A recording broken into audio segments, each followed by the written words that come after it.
성경은 하나님께서 우리의 믿음을 판단하고 심지어 테스트까지 하신다고 성경은 말씀을 합니다.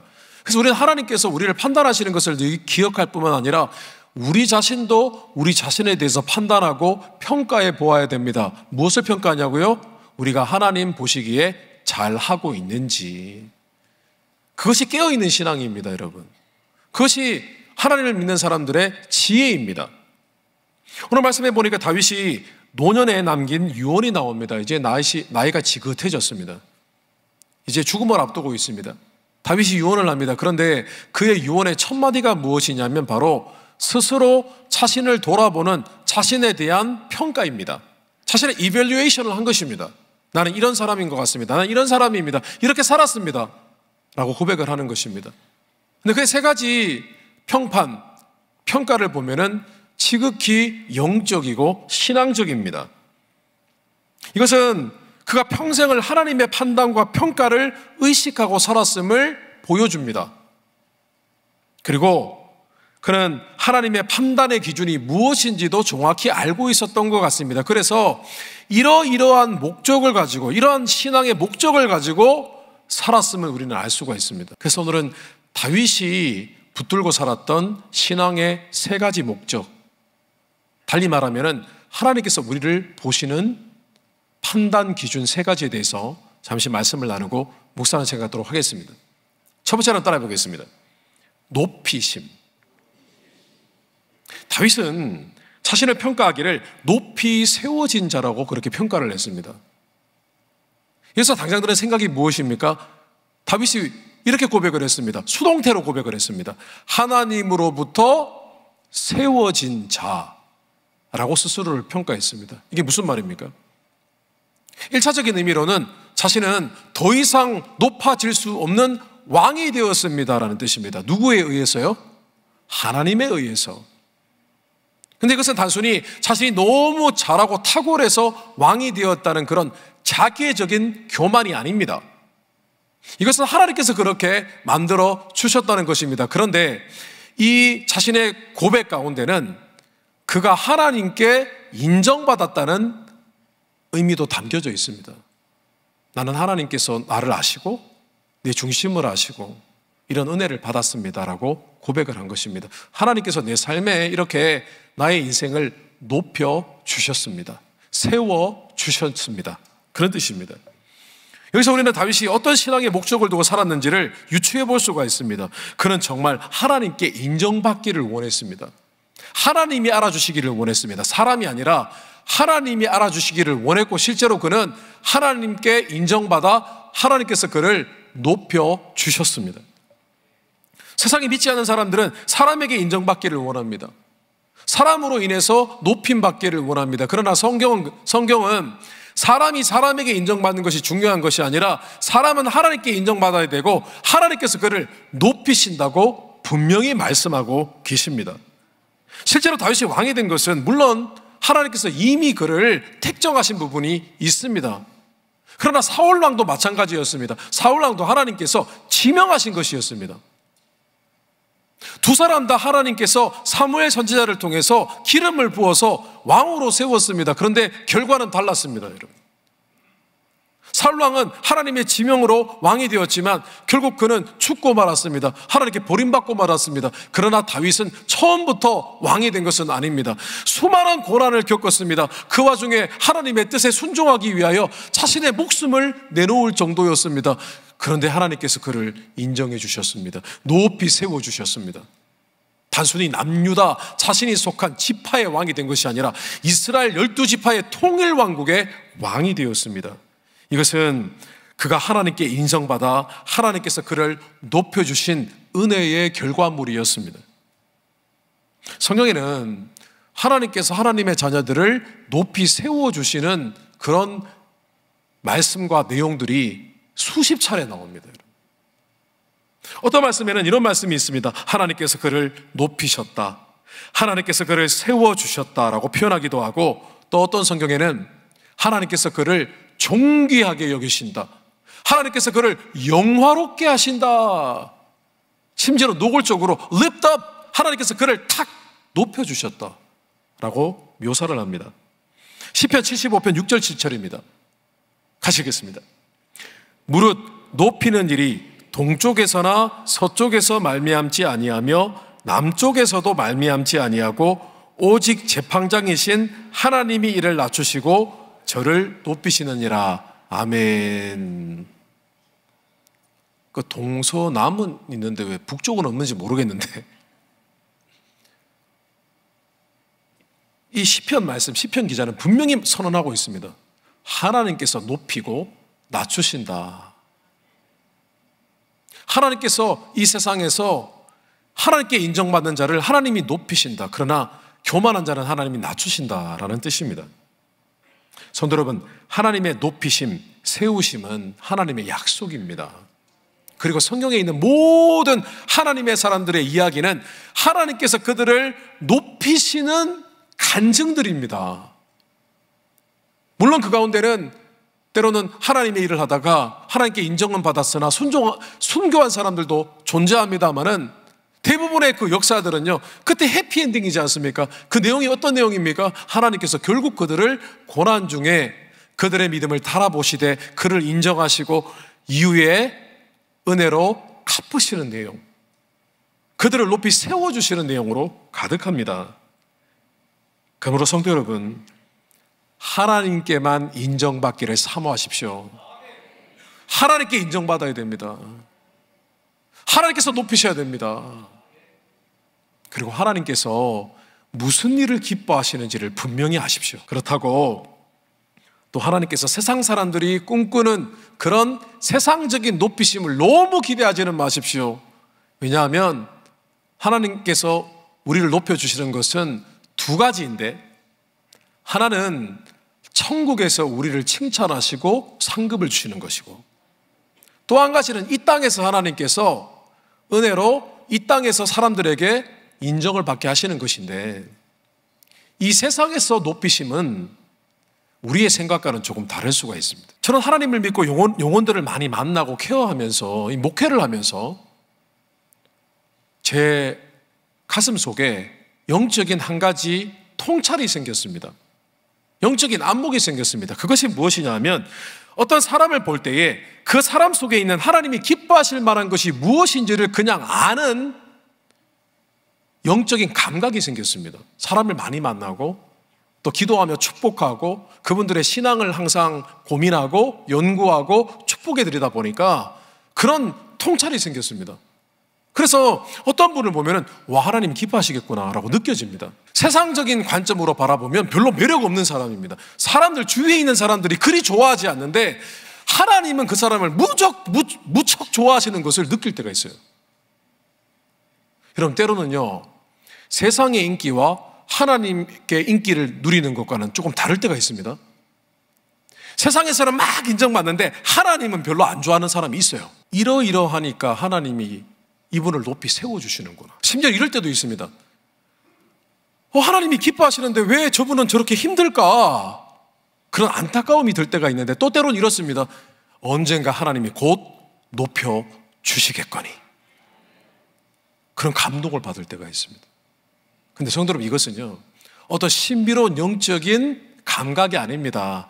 하나님의 말씀을 잘 안다면 누구나 가질 수 있는 상식입니다, 여러분.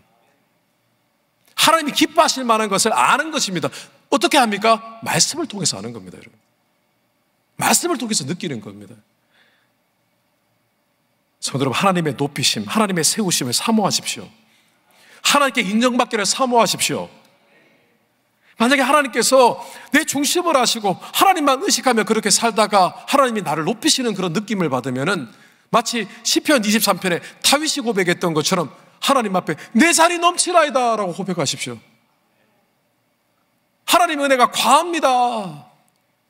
저 아무것도 아닌데 라고 하십시오. 그리고 여전히 하나님께서 높이실 것을 사모하며 나아가시되, 주님께서 우리에게 남기신 말씀을 꼭 기억하십시오. 착하고 충성된 종아, 내가 작은 일에 충성하였음에 내가 많은 것을 내게 맡기리니 내 주인의 즐거움에 참회할지어다.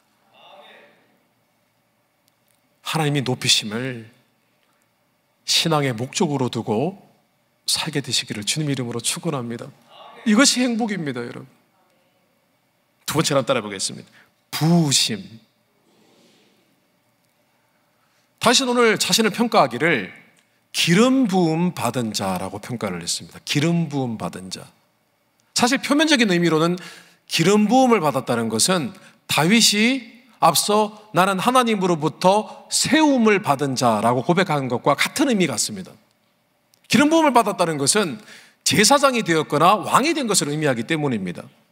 당시에 제사장과 왕이 대관식을 할 때, 제사장직을 수행하기 위하여 어떤 의식을 치를 때 올리브 기름을 부었습니다.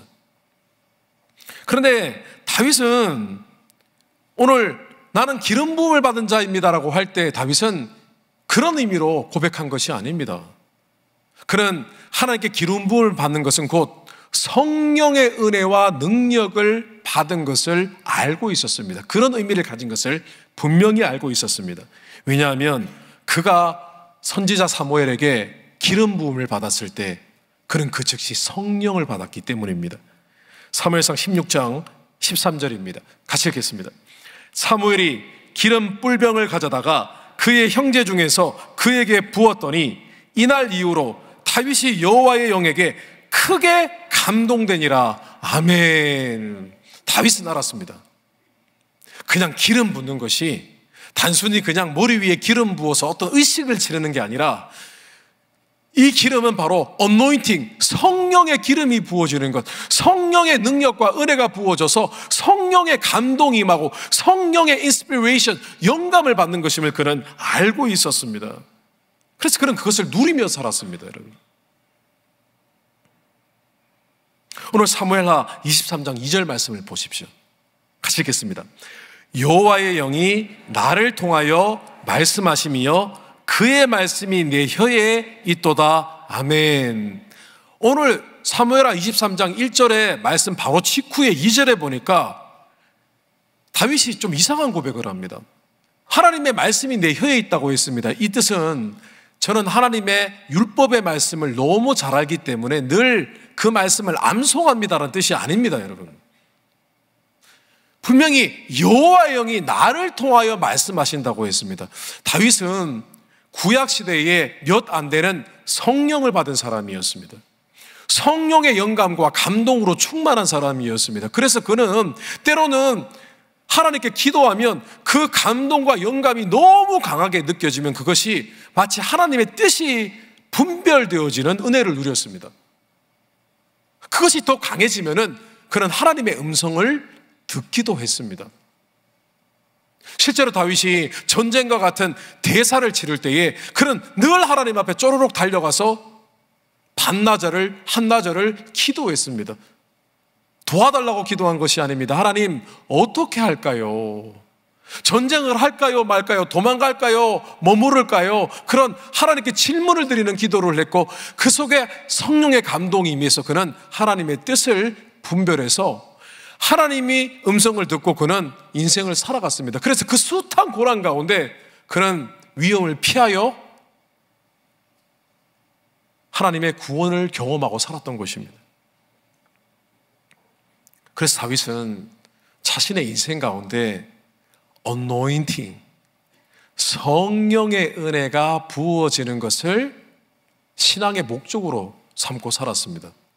내 안에 얼만큼 하나님의 은혜가 있는가, 내 안에 얼마나 감동이 있는가, 얼마나 하나님의 영감이 내게 있는가, 얼마나 내 마음이 감동으로 충만한가, 이런 것이 그의 신앙의 기준이었습니다. 성도 여러분, 신약시대의 모든 믿는 성도들은 다윗과 마찬가지로 anointing, 성령의 은혜와 능력이 있습니다. 구약시대에 부분적으로 임했던 성령의 은혜가 예수 그리스도를 믿고 성령을 받은 모든 성도들에게 오늘 그 노인팅이 있다는 것입니다. 그 오노인팅 때문에 우리가 하나님 앞에 울 수 있는 것입니다, 여러분. 그 오노인팅 때문에 우리가 하나님을 아버지로 느끼고 친밀함을 느껴 하나님께 아버지라고 부르짖을 수 있는 것입니다. 그 오노인팅 때문에 이 예배 가운데 하나님을 만나는 것입니다. 오노인팅 때문에 하나님 말씀이 들려도 그냥 들리는 게 아니라 내게 주시는 말씀, 들리는 것입니다. 그래서 우리 중에는 누군가는 성령의 은혜로 말미암아 치울 수 없는 상처를 치유받은 분들이 계십니다. 누구에게도 말 못하는 상처가 성령의 은혜 안에서 해결이 되는 겁니다. 용서라는 과정도 필요 없습니다. 하나님의 은혜가 부어지니까 그냥 아무렇지도 않은 거예요. 또 우리 중에 누군가는 성령의 은혜를 받아서 우울함과 좌절감에서 해방된 분도 계십니다. 우리 중에 누군가는요, 성령의 은혜와 감동이 너무 강하게 임하니까 그것이 마치 음성으로 들려 내가 너를 사랑한단다, 나의 아들아 나의 딸아 내가 너를 사랑한단다라는 음성을 듣는 순간 그의 삶의 소망이 회복되어 그의 삶이 완전히 뒤집어지는 역사를 경험한 사람도 우리 가운데 있습니다. 그런데 그 성령의 어노인팅이 지금도 계속해서 하나님의 말씀과 은혜를 사모하는 사람들, 하나님 앞에 기도하는 사람들, 이 자리에 예배를 드리는 우리에게 부어지고 있는 것입니다. 그래서 성령을 받은 신약시대 모든 성도들에게 신앙의 목적은 한 가지입니다. 내가 지금 어노인팅으로 채워져 있느냐, 내게 지금 어노인팅이 부어지고 있느냐, 이것이 신앙의 목적이 되어야 됩니다. 그것이 행복입니다, 여러분. 언제 가장 행복하셨어요? 20대 때 혈기왕성할 때? 놀 만큼 놀았을 때? 아닙니다. 주님 만났을 때잖아요. 왜 주님 만났을 때입니까? 주님 만났을 때 어노인팅이 부어지니까, 세상에서 경험할 수 없는 기쁨과 평강을 경험하니까 제일 행복했던 것입니다. 내가 지금 성령의 은혜로 충만해 있는가? 성령의 감동이 있는가? 내 마음이 먹먹할 때가 있는가? 주님을 생각할 때 내 마음속에 세상적인 지혜가 아니라 하나님의 지혜가 임하고 있는가? 하나님의 사랑을 느끼고 있는가? 하나님을 아버지로 부르면 내 가슴이 뜨거워지고 있는가? 이게 중요하다는 겁니다, 여러분. 이게 우리의 삶의 목적과 이유입니다. 이것이 우리의 신앙의 목적입니다. 그래서 우리는 생각해야 됩니다. 내 안에 어노인팅으로 가득해 있는가? 아니면 지금 나는 어노인팅을 잃어버려 신앙이 메마르고 내 영혼이 시들해지고 있는가? 성도는 만약에 성령의 은혜와 감동 때문에 내 가슴이 먹먹해지는 일이 최근에 없었다면 문제 있는 겁니다. 그건 그럴 리가 없습니다. 성령이 우리 안에 내주하신다면 그럴 리가 없습니다, 여러분. 신앙생활 오래 했다고요? 나이가 들었다고요? 아무 상관이 없습니다, 여러분. 90살, 100살이 되어도 성령의 감동으로 충만해질 수 있습니다. 왜냐하면 처음부터 하나님이 우리 육신을 만드실 때는 그 육신에 하나님의 영을 담도록 만들어 놓으셨기 때문입니다. 우리는 여러분 성령의 은혜를 담도록 만들어진 그릇입니다. 그래서 성경에서는 사람의 몸을, 육신과 마음을 그릇으로 표현하고 있는 것입니다. 성도 여러분, 우리 안에 성령의 기름이 소멸된 것 같으면 우리는 몸부림을 쳐야 됩니다. 가슴을 쳐야 됩니다. 정말 가슴을 치고 살아야 됩니다. 시편 51편 11절입니다. 같이 한번 읽어보겠습니다. 나를 주 앞에서 쫓아내지 마시고 주의 성령을 내게서 거두지 마소서. 아멘. 다윗의 고백입니다. 다윗이 밧세바와 간음을 했습니다. 밧세바의 남편 우리아를 교살했습니다. 음모를 꾸며서 죽게 만들었습니다. 다윗이 하나님 앞에 섰습니다. 회개를 합니다. 기도를 합니다. 기도 가운데 다윗이 두려웠습니다. 뭐가 두려웠을까요? 지옥 갈까 봐요? 아니요. 다윗은 이제껏 성령의 은혜로 살았습니다. 성령의 감동으로 살았습니다. 늘 내 마음속에는 하나님과의 친밀한 교제가 있었습니다. 하나님 생각하면 하나님이 느껴졌습니다. 근데 죄를 짓고 나니까 마음이 더럽혀지니까 거룩하신 성령의 기름이 다 소멸이 되었습니다. 하나님이 내 안에 계신 것을 알고는 있는데 느껴지지가 않았습니다. 그래서 하나님께 울기 시작하는데 뭐라고 고백을 합니까? 주의 성령을 내게서 거두지 마소서. 우리의 신앙의 목적은 부으심입니다. 성령의 어노인팅이 부어지는 것입니다. 세 번째로 따라 보겠습니다. 받으심. 오늘 다윗은 자신을 평가하기를 나는 노래 잘하는 자다라고 평가를 했습니다. 와, 되게 우습지 않습니까? 나는 노래 잘하는 자다. 노래 자랑에서 1등한 자다. 그런 뜻은 아니겠죠. 적어도 성경을 읽고 다윗을 아는 사람이라면 다윗이 이 고백을 할 때 나는 노래를 잘 부르는 사람입니다. 나는 인기 있는 사람입니다. 나는 노래를 즐겨 부르는 사람입니다. 음악을 좋아하는 사람입니다. 그 뜻이 아닌 것을 알 수가 있을 것입니다. 그렇죠? 다 그렇게 받아들이셨어요? 다윗은 지금 이런 고백을 하고 있는 것입니다. 나는 하나님을 찬양하는 것이 너무 좋습니다. 그래서 악기를 배웠고 하나님을 찬양하는 것이 너무 좋습니다. 저는 하나님을 예배하는 것이 내 인생의 가장 기쁜 일입니다. 라고 고백을 한 것입니다. 그렇게 다윗을 못살게 구던 사울 왕이 마침내 죽었습니다. 블레셋과의 전쟁할 때 전사했습니다. 다윗에게 기회가 찾아왔습니다. 마침내 다윗이 왕이 됐습니다.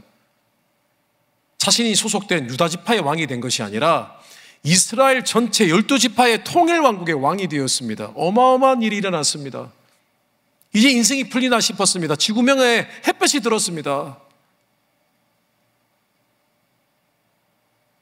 흔히 사람이 왕이 되면요, 자신의 권력을 사용합니다. 자신을 반대했던 사람들, 자신에게 모함을 했던 사람들 잡아서 다 죽입니다. 그런데 다윗이 뭘 하냐고 계획을 하냐면 그의 소원은 한 가지였습니다. 하나님의 성물, 하나님의 임재가 있다고 여겨지는 법궤를 가져오는 것이었습니다. 그래서 다시 레위 지파 사람들을 보내서, 레위인들을 보내서 법궤를 어깨에 메고 모셔옵니다. 마침내 법궤가 도착을 했습니다. 그 순간 다윗이 너무 기뻐서 춤을 추기 시작을 하는데 풍악을 울려라, 찬양을 하여라, 춤추기 시작을 하는데 바지춤이 내려가는 것도 모르고 막 춤을 추기 시작을 합니다. 다윗의 신앙의 목적은 한 가지였습니다. 진정한 예배 한번 드려보는 거, 진실된 예배 한번 드려보는 거. 진실된 예배를 드려 그 자리에 정말 하나님의 성령의 감동, 어노인팅이 부어져서 나도 기쁘고 나도 행복하고 하나님도 기뻐하는 그 순간을 위해 그는 살았던 것입니다. 성도 여러분, 다윗이 왜 하나님께 예배하는 것을 이토록 사랑했겠습니까? 이유는 하나입니다. 하나님께서 그의 자녀들이 진정으로 예배를 드리는 것을 받기를 기뻐하시는 것을 그는 알았기 때문에. 하나님이 제일 기뻐하시는 것은 예배를 받으시는 것임을 알았기 때문에 받으심입니다, 여러분. 그래서 다윗을 저는 이렇게 부르고 싶습니다. 천재, 영적인 천재. 우리하고 수준이 달라요, 여러분. 수준이 달라요.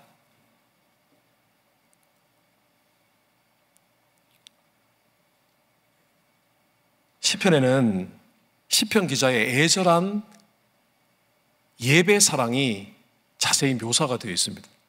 시편 84편 10절입니다. 우리 같이 한번 읽어보겠습니다.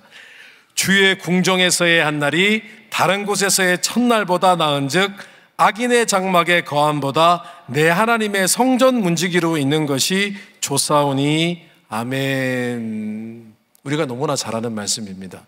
주의 궁정에서 한 날이 세상에서의 첫날보다, 다른 곳에서의 첫날보다 낫다고 했고, 나는 주의 성전 문지기로 있는 것이 더 좋다라고는 고백입니다. 그런데 이 고백을 우리는 흔히 이렇게 해석을 합니다. 이 시편 기자가 하나님을 섬기는 것을 너무 좋아하는 사람이구나라고만 생각을 합니다. 그런데 사실 이 시편 기자의 고백은 그런 고백이라기보다는 나는 하나님을 예배하는 것이 너무 좋습니다. 그게 내 인생의 목적이고 이유입니다 라고 고백한 것입니다. 왜냐하면 주의 궁정이라는 것은 성전입니다, 여러분. 주의 궁정에 있다는 것, 성전에 있다는 것은 곧 예배를 한다는 뜻입니다. 성전에 다른 일로 가지 않습니다. 오직 예배를 하러 갑니다. 예배를 드리러 갑니다. 그런데 성전에서 하루 예배를 드리는 것이 세상의 다른 곳에서 첫날 시간을 즐기는 것보다 더 낫다는 겁니다, 여러분. 성전 문지기가 왜 되고 싶습니까? 성전 문지기는 성전을 지키고 있는 사람입니다. 성전에 문을 열어주는 사람입니다. 하루 종일 서로 있는 사람입니다. 왜 그게 좋다는 겁니까? 성전 문지기로 있으면 늘 성전을 드리는 사람들로 인해서 찬양과 말씀이 넘쳐 흐르기 때문에 그 속에서 그냥 가만히 있어도 그냥 예배를 드리게 되기 때문에, 하루 종일 예배를 드리게 되기 때문에, 그래서 성전 문지기로 있기를 원했던 겁니다. 성도 여러분, 신앙의 목적은 하나님께서 우리의 예배를 받으시는 일입니다. 그게 우리의 목적이 되어야 됩니다. 하나님이 그것을 가장 받기 원하신다면 그것이 또한 우리의 삶의 이유가 되어야 됩니다. 신앙의 목적이 되어야 됩니다. 우리는 다윗처럼 예배드리기를 사모해야 됩니다. 말씀을 정리하겠습니다. 2002년도에 Purpose Driven Life, 목적이 이끄는 삶이라는 책이 나왔습니다. 세들백 교회라는 아주 큰 교회, 메가 처치, 담임 목사님이신 리고렌 목사님이 그 책을 출판을 했는데, 내용을 읽어보면 별거 아니에요. 우리가 다 아는 내용입니다. 인생의 목적, 하나님을 예배하고 하나님을 섬기고 다 아는 내용입니다. 그 책이 센세이션을 일으켰던 이유는 다른 것이 아니라, 그러한 것들이 우리의 신앙의 모습이 아니라 삶의 목적이라는 사실을 우리에게 일깨워 주었기 때문입니다. 오늘 다윗은 자신을 평가하기를 하나님께서 높이심, 그리고 부으심, 그리고 받으심, 다른 말로 하면 하나님께 인정받고 성령의 어노인팅을 사모하며 하나님께 예배를 드리는 일, 다윗은 이것을 목적으로 살았습니다. 이것이 목적이 되어야 됩니다, 여러분. 다윗이 맞습니다. 오늘 이러한 기준으로 살아가실 때에, 이러한 목적으로 살아가실 때에 하나님을 기쁘시게 하고 영광스럽게 할 뿐만 아니라 우리의 인생 가운데 우리의 영혼이 만족을 누리는 그런 복된 삶을 살게 되시기를 주님의 이름으로 축원합니다.